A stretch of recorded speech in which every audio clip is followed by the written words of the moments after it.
Good afternoon, everybody. When your mother said it's hot outside, believe her, it's hot outside. And the humidity is brutal. It's a Monday, the 18th of good old June, 2018. My friend Jim Spina is in the house. We're going to talk about his wonderful town of Seneca Falls programs and camps that are getting underway and how you can possibly get involved in one of them. We're going to talk about Phil Mickelson, stupidity with a capital S.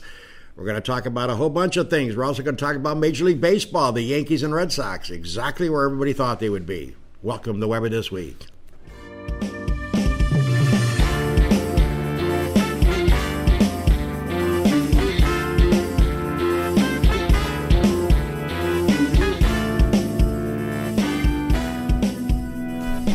Well, good afternoon, everybody. It's a dog with you, H. Weber, on a very hot, humid day, but I'm sure my friend Jim Spina would agree with me. Those winters are tough. We had a rough one the past winter, a little chilly on a few of those days.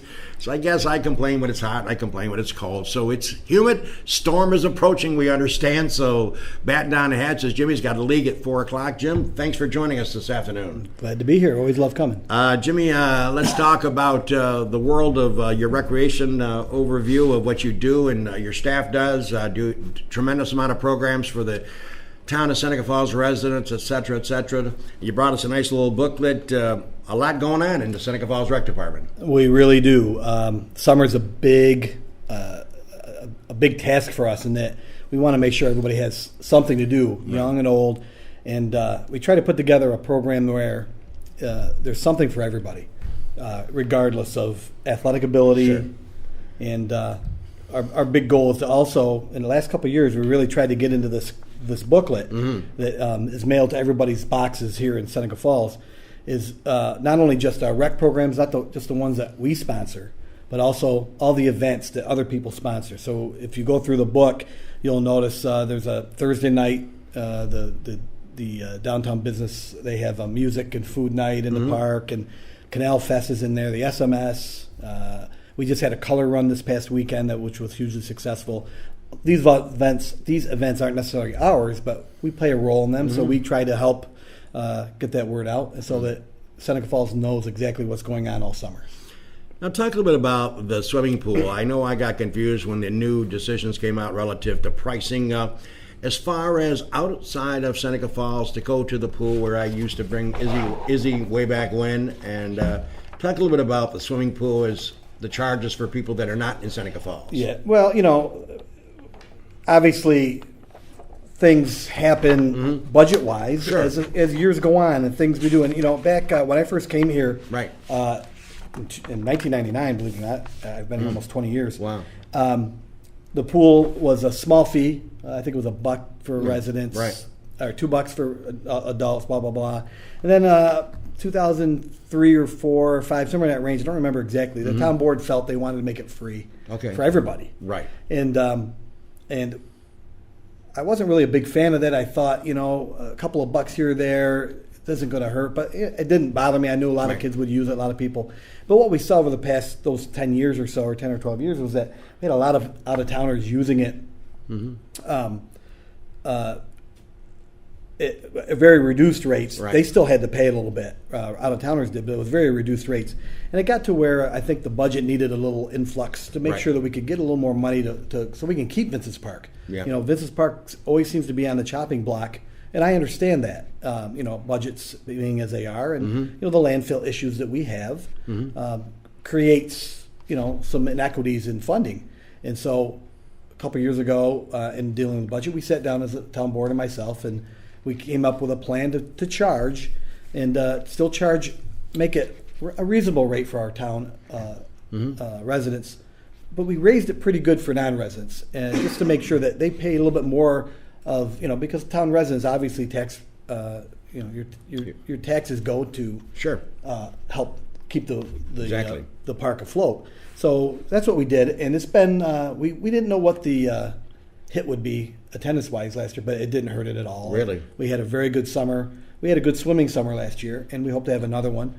And we did very well. And so we just stuck with the same rates, and here we are, trying to, each year, just trying to make sure that Vincent's Park is an easy decision to keep. That's right. And God, I remember taking my granddaughter out there many, many times, and I've always enjoyed the park and took advantage of, going out and using the park, the facilities to have parties, etc. So that's kind of nice too.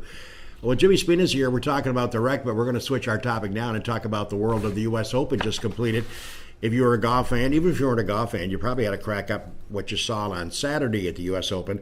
And the USGA, Jim certainly taking a major hit. The USGA oversees the U.S. Open and all the, Women's Open, Seniors Open, all that stuff. They oversee a lot of events. But Jimmy Seneca, it looked like the USGA, once again, they brought back memories of 2004, and unfortunately they come back 14 years later, and we're talking about Shinnecock Hills, we're talking about a big body of water where wind will definitely be a factor. What was your takeaway from what you saw over the weekend? A lot of people are criticizing them. I just can't believe the USGA is so stupid that they keep getting themselves in this situation. Amazing, yeah. Nobody cares if the winner's 6 under, as long as they're not 20 under. Right. So why? And to me, this is the worst major of them all. It used to be the best, along with maybe the Masters, but now I believe they've made it the worst because what happened on Saturday, where guys that teed off earlier played a different course than the leaders. So DJ Dustin Johnson built a 4-stroke lead over the first 2 rounds. Then he has to play a course that's unfair and way more difficult than the guys that came before him. And ultimately cost me buying you 2 lunches at Red's. God, I am so excited. I meant to mention it. If you missed the show last week, myself and Jimmy, not only do I work with Jimmy, we have fun betting on the majors every year. And we'll be betting on the Open coming up in July in Carnoustie, which is another tough track. Right. But I picked Brooks Koepka, and even though he was out with a wrist injury for 4.5 months this year, folks, he didn't play the Masters. But I always liked his game, and I always think he was very cool, calm, and collected, Jimmy Spina. But, he played his heart out, made a lot of 8-footers for pars yesterday, saved his butt, and he's the 2-time back-to-back champions. Yeah, I said that before I came on the air. I was just amazed watching him get up and down every time he needed to. I mean, he had that 1-stroke lead over Fleetwood, and I thought, that's not going to hold up. No way. There's no way that's holding up. I figured Fleetwood wins this thing by a couple strokes, and then every time. Yeah. The one was the one from 67 yards out, he got up and down. And 14. Unbelievable. Even on the last hole when he missed the green left, the grandstand saved him, but then he ends up chipping it up and making an easy 2-putt. Right. He was great. He deserved it. He earned it. But I just feel like it wasn't really. It's just a crapshoot when you do that. When you make the course like that, and I just can't believe the USGA did it again. I can't believe they're taking a lot of hits. Speaking of great shots for Koepka, I thought the turning point, in my view, I was working at the casino, went to my daughter who had a cookout for me, and I do every year when I go over for a cookout, I say, excuse me, I'm going to get my food and go upstairs and watch the tournament. And it is Dad's Day, right? So, get a cold beer and watch it. But the bogey that he made on 11, Jimmy, where he hit it way left into the high grass. The save bogey. Oh, my God. What a 4. What a 4 that was. It's a great bogey, right? Oh, I mean, he was smiling ear to ear. I don't blame him. So anyways, I get a couple of nice lunches from Jimmy down the road at Red's. I'm looking forward to that. I always look forward to having lunch with Jimmy. It's nice to know I got 2 free ones coming. But now let's stay on a golf topic, folks. Phil Mickelson. Will definitely go down as probably one of the top 50 all-time golfers in the history of the game, I'm sure. No one's doubting his skill sets. But what he pulled on Saturday was reminding me of, Byron and Bailey Circus. If you didn't see it, he was on the 13th hole, and of course the pin was tucked over to the right side, and it was on a ledge. And Phil, of course, pretty good putter, but he putted, missed, and then he was about 8 feet away, and he had to go downhill, and as soon as he struck the putt, Jimmy Seneca, we probably saw it, the ball was going to go by, and it was going to go literally off the green. He knew that. So what's he do? He races to the ball and swats it while the ball is in motion. Now, here's the key element. Please make note of this. The reason he was able to play on Sunday, even though I was hoping they would disqualify him for what he did, he went to the ball and swatted it toward the hole. And it hit the cup and bounced up, and then he finished the round. Finished that hole. He got an 8, add 2 shot penalty, so he got a 10. Big deal. He's going to play the last round.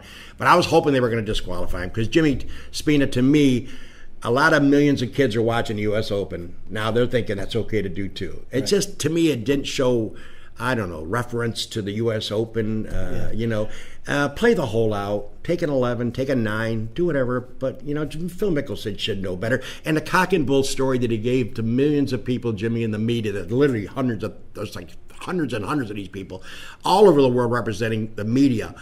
The cock and bull story that, well, I knew the rule and, I'm not stupid. To me, that was a lame excuse. And like you said, if he'd have come on Saturday night, sat down with the media and said, hey, I blew it. I embarrassed the USGA by my actions. I apologize. I had a temper tantrum. We all, go through golf, you're back and forth, so. But he didn't do that. So I'm shocked. But I'll tell you one thing, and Jimmy Seneca, I think, would agree with me. If that had happened at Augusta, he'd have been gone. There's no question. I don't care what he would have done. They're not putting up with that. They would not have totally embarrassed by Phil Mickelson. So, by the way, if you got the Sunday Finger Lakes Times, if you haven't read it yet, a lot of people wait for days to read their paper. Yesterday's Finger Lakes Times, this editorial was written by Tim Dahlberg. He's a national correspondent, and it's got an article on his 48th birthday, which was Saturday. Phil Mickelson behaves like a 10-year-old. So if you get a chance, if you got the paper, if you haven't gone to the sports section, read it. It's a great article. He shows no mercy again, Big Phil. It's too bad. So, Jimmy, let's switch subjects from the world of golf. The Clemson, of course, your favorite football team, even though you have SU tickets. What's the feeling? What are you hearing from Clemson? They got some good kids coming in? Yeah, well, it's been an interesting spring for them in that two of their quarterbacks have left. Seeing the writing on the wall, they have a freshman incoming who was the top quarterback. His name's, I forget his name, Hunter Johnson left. Sure. The new kid came in, and he's going to push Kelly Bryant for their starting spot. So the other kids kind of read the writing, and Hunter Johnson went to Northwestern.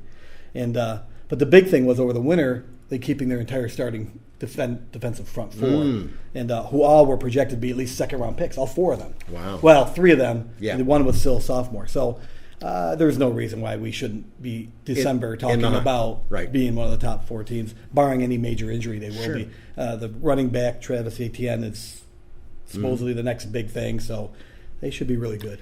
Well, what's your opinion about the Supreme Court ruling opening up gambling throughout the country? And I see Delaware's first, and their first day of open booking on where you could book place a bet on any sport in the world. They brought in $350K, small little state called Delaware. Yeah. I'm surprised New York and New Jersey haven't been up and running yet. Yeah. New York may be leaving to go on vacation without a signed agreement. New Jersey's close, but New York, I can't believe it because that's easy money. Yeah, you would think, with the push and gambling with the Del Lagos and everything opening up, they would be a Del Lago will have it. Oh, sure, as soon as New York gets it. Yeah, I'm not my wife. We go out quite a bit. My wife loves the slot machines. I usually walk around and watch. I'm not a big gambler, but I would love that because you can go sit in the lounge and just watch that all day. Exactly. I'm kind of looking forward to it. I'm sure New York will get on the bandwagon here at some point, but let's see how long it takes them. It's interesting. Well, listen, it's almost 15 minutes after the hour. Jim Spina is my special guest. We're going to be talking about baseball, which is dear to his heart, and Jimmy Seneca. Yankees look like a darn good team, and tell you what, those young kids that got on that squad, I don't think they're up for any possible trade talk. We'll be back after we hear from our great commercials.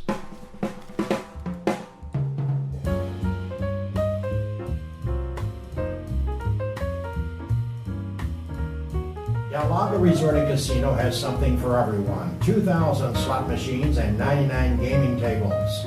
The Vine, featuring top national music and comedy acts. The dining options. The Great Portico by Fabio Viviani. The Farmers Market Buffet, the Social Cafe and Bar. And the 14,000 square foot European-style spa. Del Lago offers massages, body treatments, and facials, plus a full-service salon. Visit DelLagoResort.com for more information. Cayuga Lake National Bank. Visit Bill Ryan and his team for all of your banking needs. Offices in Union Springs and Aurora, a fine sponsor of this show for over 30 years. DA Liquor on Britt Street in Seneca Falls. Amy Padula and her team will find the right spirit for you every time. When you stop in, tell Amy the dog sent you. The Gold Hotel welcomes you to come out and enjoy the revitalization of this historic downtown Seneca Falls landmark. Every Wednesday is Ladies' Night with special price drinks and half-priced appetizers. Learn more at thegouldhotel.com. The the Omen Theater on William Street in Lyons. See what's playing this week at omentheater.com. Located on New York State Thruway Exit 41, the McGee Diner has earned their reputation as a popular family restaurant, serving country, fresh, home-cooked meals daily. Stop in for breakfast, lunch, or dinner, and check out their menu at mcgeediner.com. The Child Advocacy Center of the Finger Lakes is a child-friendly location where allegations of physical or sexual abuse are responded to by a multidisciplinary team of professionals.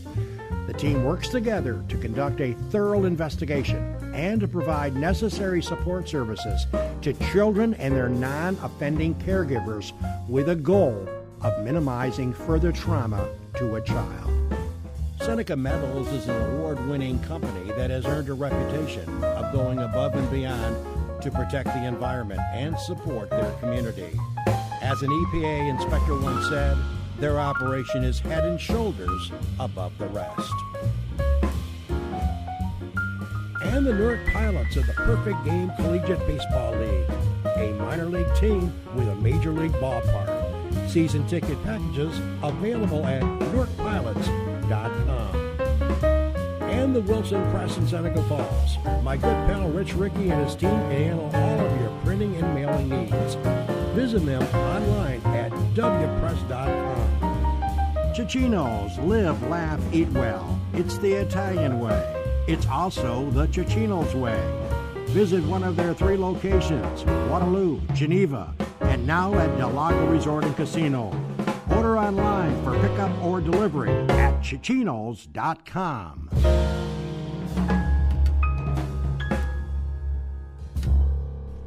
Hey, welcome back, everybody. It's a dog with you on a very hot summer day. Going to be it's got to be mid-90s right now. The humidity's brutal. Jim Spina's got a golf league at 4 o'clock. I don't know if he's going to be upstairs playing golf or downstairs in the dungeon. One or the other. We'll see. Listen, next week a special show. Joe Sicardi used to own the Reveille for many, many years. Everybody knows Joe. Just want to remind you that he wrote a book, Heaven Shining Through. I'm starting to read through it. Want to get a few questions asked about when he comes on board next week. He'll be arriving next week to do the Weber Show. We'll talk about his inspiration, about writing this book, all the great years that he ran the Reveille for Seneca Falls. The book, again, Heaven Shining Through. We'll have a lot more details when Joe shows up next week on the Weber Show. Looking forward to that as well. We're back with Jimmy Spina. Jimmy, have to talk a little bit about baseball. Certainly hard to believe. We're almost into July now. It looks like the Yankees, as expected, with their power lineup, normally can get some runs. Yesterday they lost 3-1, but you can't win them all, as you know. But they look like they're powered up. I have concerns like you would if you're a Yankee fan, based on the fact they need another arm or 2. At least one. Yeah. And then maybe patch together. Right. Whatever. But not knowing how long Tanaka's going to be out is kind of a tough for them, because it puts them in that, is he going to be out 3-4 weeks? 8 weeks, he's got both hamstrings gone, so be interesting. Now, what's up with the hamstring? Never being a great athlete like you and Jimmy Senecropi, but when the guy gets paid $20-some million a year to pitch, right, and he's on third base and hits a fly ball out to the field, and you get it, the guy says, "Okay, tag up and come down." Does that seem like you're trying to win an Olympic gold? Shouldn't any athlete, let alone a pitcher, be able to run, 90 feet? Yeah, I asked that question, all the years. I played a lot of baseball, and Joe Sposato was coaching. Right. Joe would make our pitchers run. And I know that continues through. I don't know if that's changed or what. How he would have both of them go is amazing to me, especially, a pitcher who uses their legs so much. Right. I was befuddled when I saw. Well, you saw his face when he ran down the baseline. Yeah, you knew something. You knew he was in trouble. Uh-oh. I just couldn't. They baby him. Yeah. They baby the pitchers in the Major League Baseball now, and you're right. Just run 90 Just feet. amazing. I couldn't figure out what's the big deal here. I mean, it isn't like you're asking him to run every day. He's a pitcher. He pitches every other 4 days, I said, usually they run in their off days quite a bit. That used to be the deal, again. Yeah. I don't want to. Yeah. Like he runs, but I don't know how far. Yeah. To the kitchen. Well, of course, the other New York team, of course, the New York Mets are struggling. They're 10 out as we go to the broadcast today on the Weber Show, and they have won 2 in a row. They're going to have a parade later, I think. They open up against Colorado tonight. The Mets have phenomenal pitching. During the break, Jimmy Seneca was mentioning their ERAs for their staff is phenomenal. Right. They just haven't been able to hit at all. They got a couple of key hits yesterday to win a big game against the Diamondbacks, but they're hurting. They got and they're not the big spenders like the Steinbrenner family. No. Sandy Alderson and the Wilpons that own that franchise, they don't like to spend a lot of money. No. They like to go cheap. That's the problem. And we talked about during the break, folks, the Mets have the 27th ranked farm system in the entire Major League Baseball. There's only 30 teams. They're on the 27th, which means there's not much coming up. Yeah, well, the crazy thing about them is just, 15? They're in the World Series, Yeah. and here we are, 18, and They're in they've trouble. got no shot. They're in trouble. And how quick that can turn around. I know baseball is one of those things that can turn quickly, but Right. that was quicker than I expect, especially with that pitching staff. Usually you figure you stay a little competitive, and even you stay in it, but there's not much there. Well, you can also turn it around just as fast, I suppose. They got off to a good start. Yeah, but, 11-1. That's Oh, yeah. one thing good. I think with baseball and football and hockey, obviously, though, anything can happen. No. NBA, to me, this year with the Cavs and the Warriors again, Tiresome. that's the league that's broken. Even though they're one of the most successful ones. Well, they know their market. They know what their demographics are, and they went after them and they got them. That's the NBA's incredible. Their marketing firm has done a good job. But in the same way, I think that the WWE is successful. Oh, yeah, they make LeBron like Hulk Hogan or whatever. They treat these individuals like they're movie stars or wrestling champions or whatever, and there's not that much focus on team, and then you just get to me, why play the regular season? Yeah, But it's kind I of think a wasted 82 games. Kids love it though. Like Yeah, they do. My daughter knows Steph Curry. She's 12 years old. She has arguments about LeBron or Steph Curry at school with her friends, and it's like, man, that's just to me. It's wake me up when the finals come around every year. I wait till the last 3 minutes of the game. Yeah, right. Yeah, I do too. Because you don't. The rest of it really is insignificant. Yeah. Too many 20-point leads go away. Yeah. And you remember when you played some basketball, there's no such thing as a walk anymore. No. They let them go from the top of the lane It's that way even without putting the basketball on the court. It's that way in the younger division. Jimmy probably can speak to it too. There's Yeah. a lot that the game has changed into that open floor. Yeah. Even in the younger stuff, you see a lot of officials kind of Let it slide a little bit. Unless it really gives somebody a huge advantage, they'll let it go. Well, Jimmy, what do you think on LeBron? Where do you think his destination will be? I don't see him staying with Cleveland. I might be shocked if he does, but I don't think he is. I don't either. I follow so little NBA that I kind of always defer. Paul Russo. Paul Russo, you guys have works for me now. Show. And by the way, shameless plug for Paul. His show. He and Fresh Takes Nick, with Fresh Russo Takes. and Felice. I promised him I'd get his name on there today. So there you go, Paul. But I did watch, and I love Paul. Paul's a great. He's a big NBA guy, and I defer to him because he's more. I don't know. I don't see him staying in Cleveland either. I don't either. It's just I think he's leaving Cleveland. First base for the Mets. Yeah. I got a hunch he may go out to L.A. Yeah. I don't know. Just got this hunch. Like I said, I don't really care that much, but let's say Philadelphia, maybe. That'd be good. I would like to see that. I'd like to see Philly take a run at something. New York would be nice, but I don't think that would ever happen. But somewhere in the East at least. Yeah. But don't make the West any more top heavy. But it's stupid because if he goes to Philadelphia or wherever he goes in the East, then we'll see the Warriors against whoever team he's on in next June. Which is all the people that question his impact on the game. That tells you what his impact is. Wherever he goes, they're usually the East champions. So. Yep. Yeah, and Jimmy won't be long, believe it or not. A few months we'll be talking NFL, which is everybody gets excited for. Some new rules coming in the NFL about kickoffs. Yep. And the famous, they finally think they got the catch rule. We'll see. They think. Where a catch is a catch. Right. And even if it does bobble a little bit, when you hit the ground, they're going to call it a touchdown. Right. Thank God. Yeah. I mean, that is just a mystery. We'll see how it goes. It's amazing to me how, the NFL can be back and forth. It's so frustrating to watch some of those calls, and you say, you watch a Super Bowl that they call a touchdown, and earlier in the year, not a chance. No. But the NFL's, they've got some work to do. I think they're, the NBA's really bit into their demographics pretty good too. So you probably weren't surprised when the Eagles turned down an invitation to the White House. No, I was not. What makes me laugh about this story is the Eagles never had anybody kneel during the anthem. Yeah. And Trump, of course, Trump is Trump. accusing them of being the same typical prototype NFL players get on their knees during the national anthem, don't even show the respect of standing up with their hand on their heart. You look back at the stats, they never did that the whole season. Right. And, of course, and LeBron and Steph have already announced they're not going to the White House either. So I don't think that these pro athletes need to go to the White House. No. It's a nice honor, I think, for college Yeah, champions, but these professionals are so wealthy and powerful now that, they probably already rubbed shoulders with, right. Even those who support them have done it before, and it doesn't mean what. And I'm not saying that's right or wrong. I'm just saying to them at that moment, right? I've got better things to do. Well, Lincoln, before we go off the air, you always want to mention some of your staff members that help you put this together down at the rec. So give us a few names that you work with that love to send out add a girl or add a boy. Right. Well, I've Missy Jones in the office along with Paul Russo, who work side by side with me to make sure registrations get done and people get pushed in the right direction. And then my great maintenance staff, Aaron Pasalacqua, Wyatt Mickelson, and Dwayne Swim, who are just all over town, mowing parks and cleaning, garbage cans and things that you have to do. Also water and flowers. I see that a lot. Water and the flowers. They get up 3:34 in the morning to water the flowers downtown. Wow. They Canal Fest.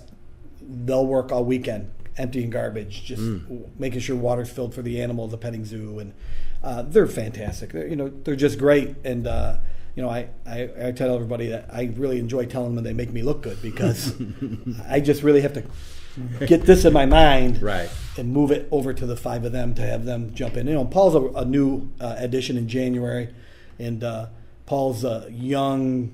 He's smart. He gets it. He enjoys people. People like Paul. He was a perfect fit for us. And he works.